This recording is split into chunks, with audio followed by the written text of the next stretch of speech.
Ada satu masalah yang orang selalu cerita bila balik travel daripada luar negara ataupun balik daripada mengerjakan umrah, iaitu masalah bahasa ataupun masalah untuk berkomunikasi lah. Yelah, bukan semua negara tu tahu cakap orang putih. Even aku sendiri pun, sikit-sikit tu boleh lah.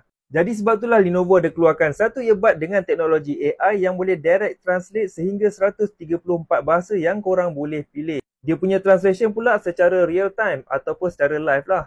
Ini adalah Lenovo model Eraser Wireless Earbud XT66 Pro.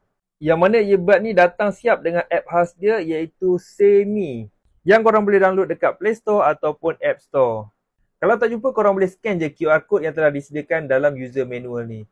Dalam app dia ada beberapa tools yang korang boleh guna. Untuk bersembang, korang boleh guna Free Talk Mode ni. Tapi sebelum tu, korang pakai dulu dia punya earbud ni. Lepas tu yang satu lagi ni korang bagi dekat orang yang korang nak cakap tu. Lepas tu korang boleh pilih lah bahasa apa yang korang nak cakap tu. Contohnya macam aku ni Malay kepada Chinese. Bila korang cakap bahasa Melayu, dia akan dengar dalam bahasa Cina. Bila dia cakap bahasa Cina, korang pula akan dengar dalam bahasa Melayu. Tapi mesti ada yang cakap kan, gelilah nak kongsi-kongsi earbud ni kan. Jadi korang jangan risau. Ada satu lagi tools yang korang boleh guna dalam app je ni, iaitu Headphone plus Phone Mode. Kali ni korang seorang je pakai earbud dan phone korang tala je dekat dia. Settle, dah tak geli kan? Dia punya translation tu lebih kurang macam ni lah. Bang, dari sini nak ke Guangzhou jauh tak?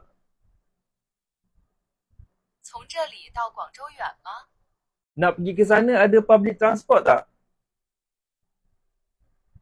如果有的话，有公共交通吗？ Bang, makanan ni nampak macam sedap, tapi halal ke? 这种食物看起来很美味，但它是清真的吗？ Macam function kan?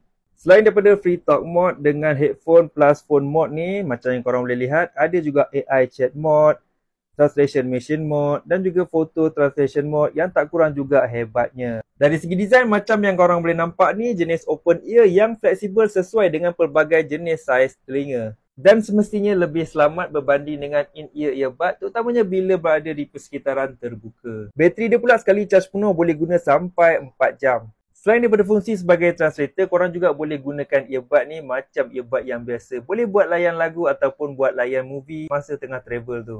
Dan harga dia pula kalau tak silap aku sekarang ni tengah ada diskaun tak sampai RM50. Cuba korang check dekat link yang aku dah sediakan tu.